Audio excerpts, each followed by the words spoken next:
आज की इस वीडियो में हम बात करेंगे कि प्रेगनेंसी में यानी हमल के दौरान बुखार का होना यानी हमल के दौरान आपको फ़ीवर हो जाता है, लो ग्रेड फ़ीवर हो या हाई ग्रेड फ़ीवर हो। उस दौरान क्या करना चाहिए, क्या ये आपके लिए और आपके आने वाले बच्चे के लिए सही है या नहीं है।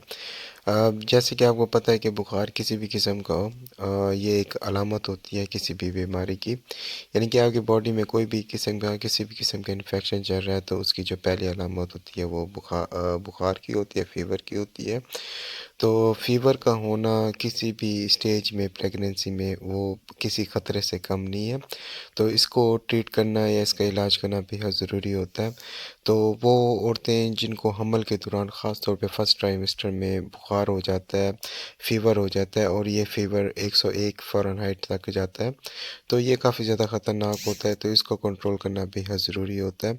तो कोशिश करें, अगर आपको प्रेगनेंसी में ख़ास तौर पे पहले ट्राइमेस्टर में आपको अगर बुखार होता है, शदीद किस्म का बुखार होता है और ये बुखार काफ़ी ज़्यादा दूसरे बर्थ डिफेक्ट से भी इसको लिंक होता है और मुख्तलिफ किस्म के इन्फेक्शन के साथ भी इसका लिंक होता है।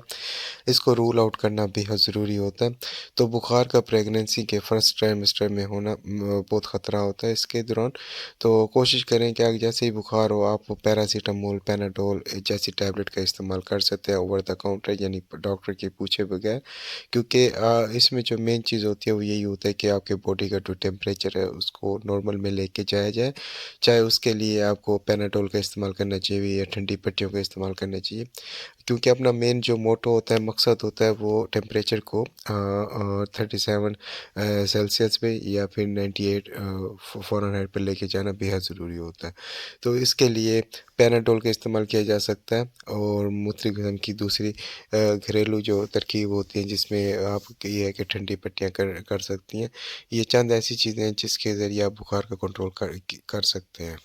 जहाँ तक बात की जाए कि प्रेगनेंसी में बुखार क्यों होता है, फ़ीवर क्यों होता है, उसकी मुख्तलिफ़ किस्म की वजूहत होती हैं। बाज़ औक़ात ये फ़ीवर जो होता है मुख्तलिफ़ किस्म के बैक्टीरियल इन्फेक्शन की वजह से होता है, जिसमें आपको ये हो सकता है कि आपको चेस्ट इन्फेक्शन हो जाता है या यूरिनरी ट्रैक, पेशाब की नाली का इन्फेक्शन होता है, जो कि प्रेगनेंसी में बहुत ज़्यादा होता है फ़ीमेल्स को। और इस मसले की वजह से उनको बुखार हो जाता है और अगर उसको ट्रीट नहीं करते ये मसला मज़ीद बढ़ जाता है और प्री टर्म लेबर की तरफ भी चला जाता है। दूसरे नंबर पे गले का इन्फेक्शन हो जाता है, चेस्ट का इन्फेक्शन हो जाता है या सीज़नल एलर्जीज़ हो जाती हैं या इसके अलावा कॉमन सर्दी लग जाती है और फ्लू की वजह से भी बाज़ औक़ात बुखार हो जाता है। तो इसकी जो वजह होती है, इसकी कॉज़ होती है, उसको रूल आउट करना बेहद ज़रूरी होता है। और अगर आपको किसी भी किस्म का इन्फेक्शन चल रहा है तो आप पैनाडोल का इस्तेमाल करेंगे या दूसरी किस्म की एंटीपायरेटिक ड्रग जितनी भी इस्तेमाल करेंगे तो वो आपको बुखार फ़ौरी तौर पे तो कम करेगी, लेकिन कुछ देर बाद वो बुखार दोबारा हो जाएगा। क्योंकि आपकी बॉडी में वो बैक्टीरिया जो होते हैं वो ग्रो कर रहे होते हैं, मल्टीप्लाई हो रहे थे, जिसकी वजह से आपको बार-बार बुखार हो रहा होता है। तो उसके लिए एंटीबायोटिक का इस्तेमाल करना बेहद ज़रूरी होता है और कौन-सी एंटीबायोटिक का इस्तेमाल करना चाहिए इसके लिए आपको अपने फ़िज़िशियन के पास जाना ज़रूरी होता है, ताकि वो रूल आउट करे कि आपको कौन-सा बैक्टीरियल इन्फेक्शन है, उसके मुताबिक आपको एंटीबायोटिक प्रिस्क्राइब की जाए।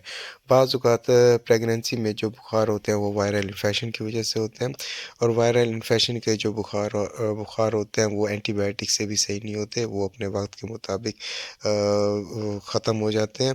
और बाज़ औक़ात डॉक्टर बुखार को दूर करने के लिए मुख्तलिफ़ किस्म की अद्वियात का इस्तेमाल करते हैं ताकि वायरल इन्फेक्शन की वजह से जितने भी सिम्पटम्स हैं उसको कंट्रोल किया जाए।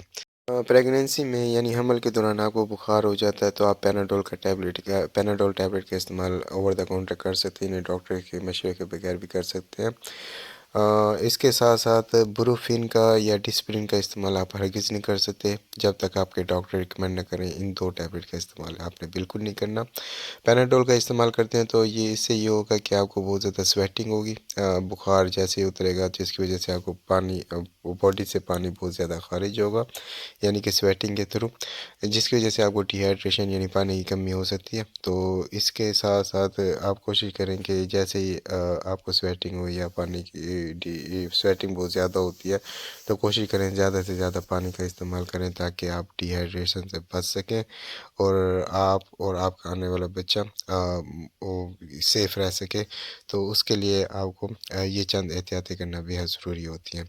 तो इस वीडियो को बनाने का मकसद यही है कि अगर आपको किसी भी किस्म का प्रेगनेंसी में बुखार होता है तो अ, उसको बुखार को कम करने के लिए फ़ौरी तौर पर उसका इंतज़ाम किया जाए। बेशक वो आपको रात के 12 बजे या रात के 2 बजे ये मसला सामने आ जाता है, तो सबसे पहले आपकी जो अप्रोच होनी चाहिए वो यही होनी चाहिए कि आप पैनाडोल का इस्तेमाल करें। अगर वो मौजूद नहीं है तो ठंडी पट्टियाँ करें ताकि आपका बुखार जो है वो कम से कम हो सके, और फ़ौरी तौर पर डॉक्टर को कंसल्ट करें, मिलें, ताकि वो रूल आउट करके प्रॉपर इसका ट्रीटमेंट कर सकें, क्योंकि बुखार प्रेगनेंसी में होना वो ख़तरे से कम नहीं होता। तो उम्मीद है आपको मेरी वीडियो पसंद आई होगी और मेरे चैनल को सब्सक्राइब करना बिल्कुल नहीं भूलेंगे। Thank you.